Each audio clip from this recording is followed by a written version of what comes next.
Welcome to the WRAL Daily Download. I'm Grace Holland. The race for president is tied in North Carolina, but the race for governor is another story. Democrat Josh Stein leads Republican Mark Robinson by double digits in the gubernatorial contest. That's according to a new WRAL poll released today. WRAL state government reporter Will Doran joins us now to explain why the wide gap in the governor's race has Republicans worried about the White House. Will, good to talk to you again 2 days in a row now. Yes, let's make it a trend. Yes, and with all these polls coming out and we're getting close to the election, probably going to be this way, and that's a good thing. You might be talking to me once or twice more in the next week or two. Yeah, okay.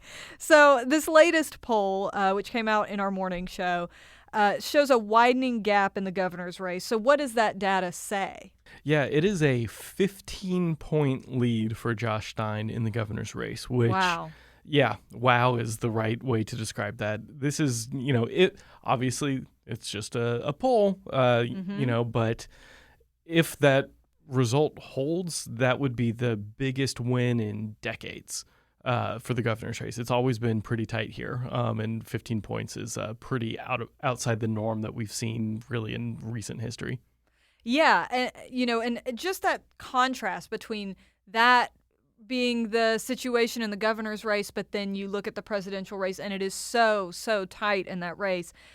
So that being the case, is it unusual to have a wide gap like this? And why is it so wide? Yeah, great question. So that's really important to note that the exact same voters in the poll, it's not like these are two different polls. This is the same poll of the same voters just being released, different data on different days. The same poll that found the presidential race tied at 47% each for Kamala Harris and Donald Trump, those exact same voters are the ones putting Stein up 15 points on Mark Robinson. And so what we're seeing is that Stein is, keeping nearly all Kamala Harris supporters. There are some people who say that they're going to vote for Kamala for president or undecided who they're going to vote for governor, but Trump supporters are also a little bit backing Stein. There's about 17% of people who are voting for Trump, which is 1 in every 5 almost, who say that they're not going to vote for Robinson. They're going to vote for Stein instead.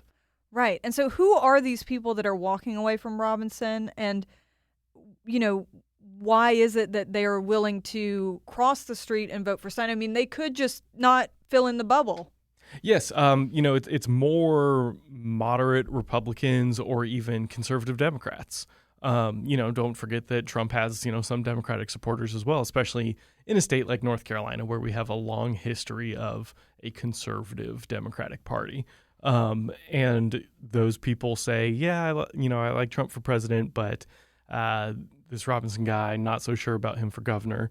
And particularly among women, you and I talked yesterday in this podcast about how Trump is doing well among men and Harris is doing well among women.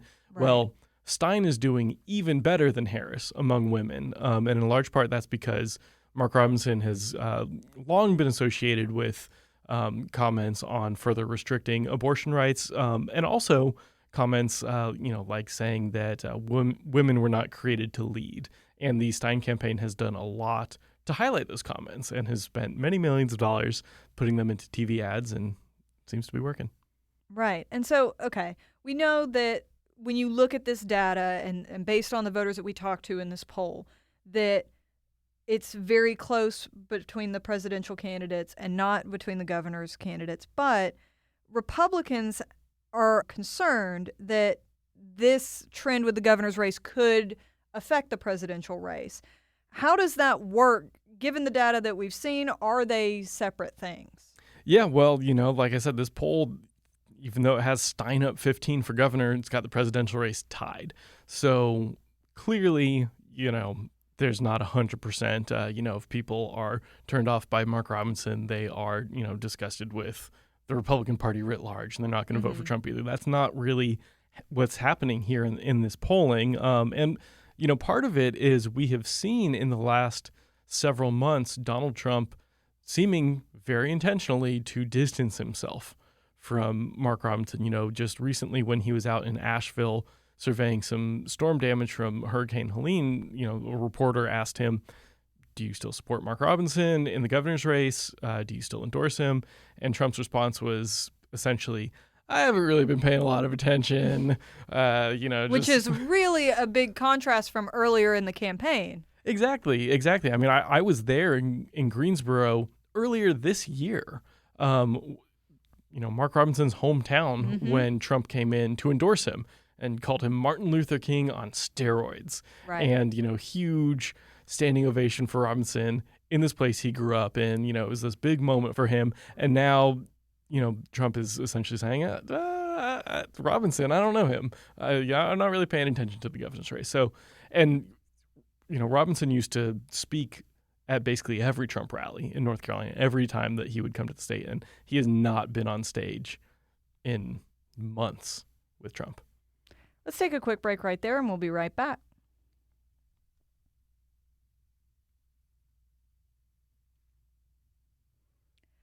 Will, it wouldn't be unheard of for North Carolinians to vote for a Republican presidential candidate and a Democratic governor. We saw that some in 2020. What is the history of splitting tickets here in North Carolina?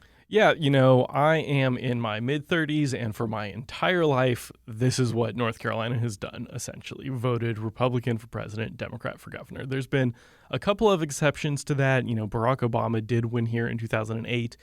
That's the only time since Jimmy Carter was running in the 70s that North Carolina has voted Democratic for president. And then, obviously we've had a handful of Republican governors, most recently Pat McCrory in 2012. But for the most part, North Carolina is a state that really does do a lot of ticket splitting. And that's because of, in large part, what I mentioned earlier, those conservative Democrats who say, I think that the national Democrats are too liberal on, issues like guns and things like that. But, the local Democrats, they're still okay. And so that's just the refrain that you hear from a lot of folks, especially in rural North Carolina. And obviously that's changing. And as we move along through time, that's getting to be less and less the case. But that is still a factor in a lot of these races, and that is what is driving a lot of what you see here with supporting Republicans for president, for U.S. Senate races, but voting Democrat for governor. Right. And so with that understanding, we talked about that the GOP has had some concerns about whether Robinson could affect the presidential ticket. We're not really seeing that reflected in this latest poll. But could there be an effect on some of the down-ballot state races as well? Yeah. Clearly, it's not having an effect up the ballot on the presidential race. But down the ballot, that's a bigger question. And because, this is not the only race on the ballot this year. Obviously, even if Josh Stein is elected the next governor, he's not going to have a ton of power unless Democrats are also successful in breaking the supermajority that Republicans have in the state legislature right now. So what you've seen is Democrats running tons of ads on TV trying to tie Mark Robinson to Republican candidates for the legislature, Republican candidates for attorney general, for superintendent of schools, all of these races. The Democratic strategy has been find a photo of this candidate with Mark Robinson, put up an ad saying that, they want to be Mark Robinson's best friend, and just try to hope that that flips voters. And whether or not that's going to be successful still remains to be seen, obviously. There's only a handful of competitive state legislative races in the entire state. It's really just kind of the Raleigh suburbs, the Charlotte suburbs have a few competitive districts, and, there's some competitive districts in Wilmington, Wilson, but for the most part, there aren't any competitive races. So it's a really granular question. Are, voters in those specific areas going to be really amped up? Specifically, are there going to be a lot of Democrats who are really energized to get out and vote against Mark Robinson, who then also vote Democrat for the rest of the races on their ballot? Mm-hmm. And you talked with a lot of political analysts. What are they telling you? Yeah, it seems to be that this Democratic strategy of all of these ads tying these other candidates to Robinson, It's a bit of a gamble, because what we've heard from political scientists is that over the last, honestly, several decades, people have just kind of paid less and less attention to political ads. Election season comes around. It seems like every other ad on TV is about politics, and you just kind of tune it out, especially now that we've all got cell phones and, those commercials start playing and you say, oh, okay, let me just pull up and, check my email or text my friends. Or you have ad-free streaming and exactly. You just don't get them. Yeah. Exactly. So those ads are less effective than they once were. And so, that's just a fact of life. And political campaigns are going to have to figure out a way to deal with it. But for right now, it's the kind of thing that you really have to spend a ton of money on to just completely blanket the airwaves, and in the hopes of getting the attention of enough voters. Yeah. Okay. And with that said, looking at this data, I mean, like you said, poll snapshot in time, that's what we're seeing right now. We won't know until polls close and the results come in. What are the chances that Robinson does walk away with a victory here?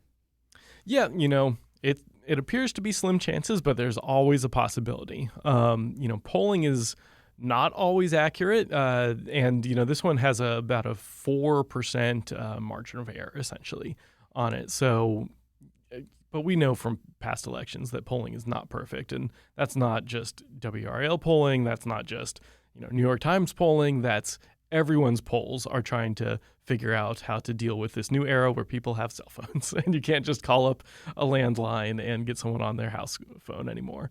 And so that has made it a lot more difficult to get people.